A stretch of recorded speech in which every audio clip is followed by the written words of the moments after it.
আপোনালোক সকলোকে আমাৰ পেজলৈ স্বাগতম জনাইছোঁ। যদি ফেচবুকত চাই আছে তেতিয়াহ'লে পেজটো ফ'ল' কৰি দিব, যদি ইউটিউবত চাই আছে তেতিয়াহ'লে চেনেলটো ছাবস্ক্ৰাইব কৰি দিব। এইকেইটা কুৱেশ্যন খুবেই ইম্পৰ্টেণ্ট কুৱেশ্যন হয়। এতিয়া 10টা আছে। প্ৰথম কুৱেশ্যনটোত আছে অসমৰ মুঠ জিলা কেইখন? বৰ্তমান মুঠ জিলা হৈছে 35খন। অসম সাহিত্য সভাৰ মুখ্য কাৰ্যালয় ক'ত অৱস্থিত? অসম সাহিত্য সভাৰ মুখ্য কাৰ্যালয় আছে যোৰহাটত। অসম চুক্তি স্বাক্ষৰিত কৰা হৈছিলে 1985 চনত 1985ত।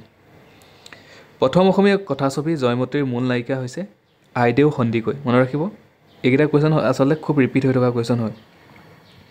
অসমত প্ৰথম ৰে'ল সেৱা প্ৰৱৰ্তন হৈছিলে 1881 চনত 1881ত।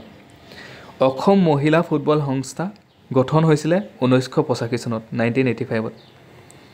অসম সাহিত্য সভাৰ প্ৰথম অধিৱেশন অনুষ্ঠিত হৈছিলে শিৱসাগৰ জিলাত অনুষ্ঠিত হৈছিলে।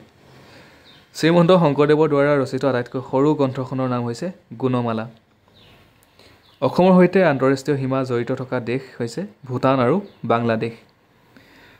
অসমৰ প্ৰথমগৰাকী মহিলা মুখ্যমন্ত্ৰী হৈছে আনোৱাৰা টাইমুৰ। ধন্যবাদ। আজিৰ ভিডিঅ'ত 10টা কুৱেশ্যন আছিলে। এই 10টা কুৱেশ্যন খুবেই ইম্পৰ্টেণ্ট হয় অসমৰ যিমানখিনি কম্পিটিটিভ এক্সাম আছে সকলো ধৰণৰ কম্পিটিটিভ এক্সামৰ কাৰণে। আৰু যদি চাই ভাল পালে ভিডিঅ'টো লাইক এটা কৰিব নাপাহৰিব, কমেণ্ট কৰি জনাব। ধন্যবাদ।